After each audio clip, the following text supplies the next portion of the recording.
బావా నిన్నొకటి అడగొచ్చా? ఏంటది? నీకు ఏరే వాళ్ళతో నటించేటప్పుడు ఏమైనా అనిపిస్తుందా? అనిపిస్తుంది. ఏమనిపిస్తుంది?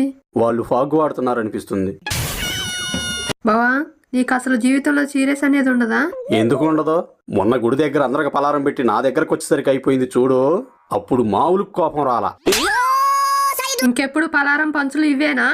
అందుకేగా మధ్య మధ్యలో సెంటిమెంట్ కూడా చేస్తున్నాం. నువ్వు కూడా బాగా నటించడం నేర్చావులే. మరి తప్పదురా, కాంపిటీషన్ ఫుల్గా ఉంది. అందుకేనా యాక్టింగ్ లో పరాయి వాళ్ళతో అంత లీనమైపోతున్నారు? అసలు నువ్వేమంటున్నావో నాకు అర్థం కావట్లేదురా. ఇందులో అర్థం కాకపోవడానికి ఏముంది? ఏమీ లేనిది వాళ్ళతో అంత చనువుగా ఎందుకు నటించాలి?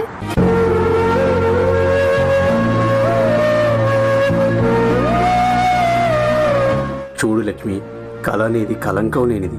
చనువుగా నటించినంత మాత్రాన నటన నిజమైపోదు, నిజం నటనైపోదు.